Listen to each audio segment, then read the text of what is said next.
Halo teman-teman, perkenalkan nama saya Aurelius Sugiarto Mulyoto dari Eksi MIPA 2, nomor absen 5. Pada kesempatan kali ini, saya akan membahas mengenai bagaimana respon tubuh manusia terhadap stres.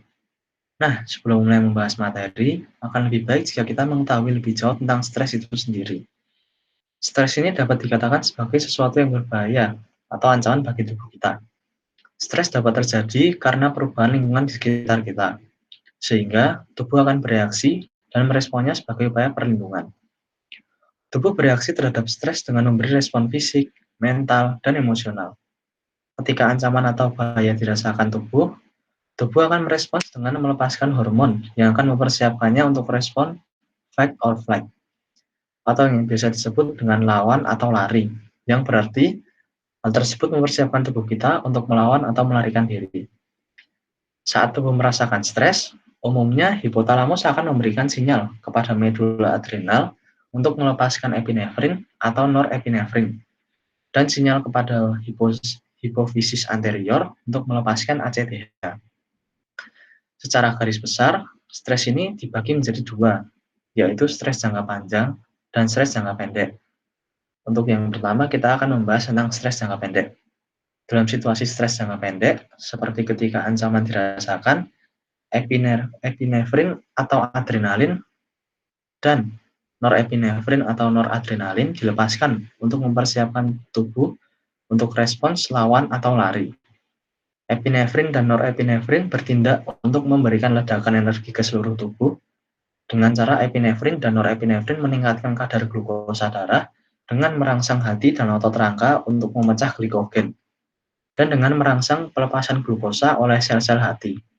Selain itu, hormon ini meningkatkan ketersediaan oksigen ke sel dengan meningkatkan detak jantung dan melebarkan bronkiolus. Hormon tersebut juga memprioritaskan fungsi tubuh dengan meningkatkan suplai darah ke organ yang penting, seperti jantung, otak, dan otot rangka, sekaligus membatasi aliran darah ke organ yang tidak segera dibutuhkan, seperti kulit, sistem pencernaan, dan ginjal. Tahapan fight or flight ini dibagi menjadi tiga. Untuk tahapan yang pertama, atau bisa disebut alarm, nantinya tubuh merespon dengan jantung yang berdetak dengan kencang. Oksigen dan darah banyak didistribusikan dalam tubuh.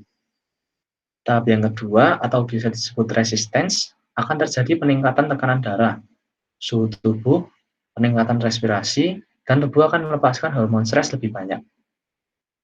Tahapan yang ketiga, atau bisa disebut exhaustion, terjadi ketika telah sampai saat tahap 2, tetapi tubuh masih tidak pulih, atau stres belum hilang. Maka tubuh akan merasakan capek, mudah terserang penyakit, dan imun tubuh menurun, dan lain-lain. Respons stres jangka panjang berbeda dengan respons stres jangka pendek. Tubuh tidak dapat menahan semburan energi yang dimediasi oleh epinefrin dan norepinefrin untuk waktu yang cukup lama. Sebaliknya, hormon lain akan ikut bermain di dalamnya. Dalam respons stres jangka panjang, hipotalamus akan memicu pelepasan ACTH dari kelenjar hipofisis anterior. Korteks adrenal dirangsang oleh ACTH untuk melepaskan hormon steroid yang disebut kortikosteroid. Ada dua kortikosteroid utama, yaitu glukokortikoid dan yang kedua mineralokortikoid, seperti aldosteron. Glukokortikoid terutama mempengaruhi metabolisme glukosa dengan merangsang sintesis glukosa dan menghambat sistem kekebalan. Mineralokortikoid berfungsi untuk mengatur keseimbangan ion dan air di dalam tubuh yang dilakukan oleh ginjal. Namun dalam kasus ini, pengeluaran ion dan air ditahan atau dikurangi. Hormon aldosteron menstimulasi reabsorpsi ion air dan natrium di ginjal yang menghasilkan peningkatan tekanan darah dan volume darah.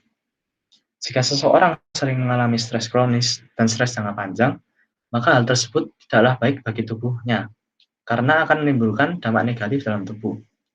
Seperti yang pertama pada sistem reproduksi. Saat stres berlangsung dalam waktu lama, kadar hormon testosteron pria akan mulai menurun. Hal ini tentunya dapat mengganggu produksi sperma, yang akan menyebabkan disfungsi ereksi atau impotensi. Sedangkan pada wanita, stres dapat mengaruhi siklus menstruasi.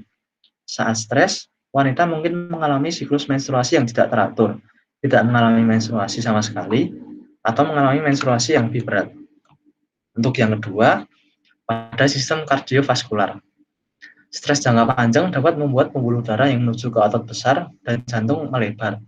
Hal ini tentunya menyebabkan peningkatan tekanan darah dan volume darah yang dipompa ke seluruh tubuh. Alhasil, stres jangka panjang dapat meningkatkan risiko terjadinya hipertensi, serangan jantung, dan yang paling parah stroke. Yang ketiga, pada sistem imun. Stres jangka panjang membuat tubuh akan melepaskan hormon kortisol yang akan menghambat pelepasan histamin dan respon peradangan untuk melawan zat asing. Sehingga orang yang mengalami stres kronis akan lebih rentan untuk terkena penyakit seperti influenza, flu biasa, atau penyakit lainnya. Stres kronis juga membuat Anda lebih lama untuk sembuh dari sakit atau cedera. Yang keempat, pada sistem otot rangka. Stres yang berkelanjutan, maka otot Anda tidak mempunyai waktu untuk rileks. Sehingga otot-otot yang tegang ini akan mengakibatkan Anda mengalami sakit kepala, nyeri punggung, serta nyeri di seluruh tubuh. Yang terakhir atau yang kelima, pada sistem pencernaan. Saat stres, peningkatan detak jantung dan pernapasan dapat mengganggu sistem pencernaan Anda. Mungkin akan makan lebih banyak atau lebih sedikit dari biasanya. Risikonya akan mengalami heartburn, reflux asam, mual, muntah, atau sakit perut juga meningkat. Stres juga dapat memengaruhi pergerakan makanan dalam usus, sehingga bisa mengalami diare atau sembelit. Nah, diatas itu merupakan uraian dari bagaimana respon tubuh kita terhadap stres. Dapat dilihat juga bahwa respon tersebut merupakan sesuatu yang normal atau alamiah dari tubuh kita sendiri. Serta sebenarnya, respon ini itu memiliki tujuan yang baik untuk melindungi tubuh kita dari berbagai bahaya dan ancaman bagi tubuh. Namun, lain halnya bila hal tersebut sudah menjadi stres jangka panjang. Banyak hal yang dapat ditimbulkan bila kita manusia sudah mengalami stres jangka panjang, atau bisa juga disebut stres kronis, seperti yang telah dijelaskan di atas. Maka dari itu, agar hal tersebut tidak terjadi, kita dapat menanamkan mindset bahwa semua hal yang kita hadapi merupakan hal-hal yang positif. Atau kita dapat berhenti untuk berpikiran negatif terhadap sesuatu. Karena negatif thinking inilah yang membuat pikiran kita merasa terancam, dan itu bisa memicu terjadinya stres jangka panjang bila dilakukan setiap hari. Nah, mungkin untuk penjelasan seputar bagaimana respon tubuh kita terhadap stres cukup sekian. Semoga materi yang telah saya paparkan dapat dimengerti dengan baik dan bermanfaat bagi teman-teman. Terima kasih.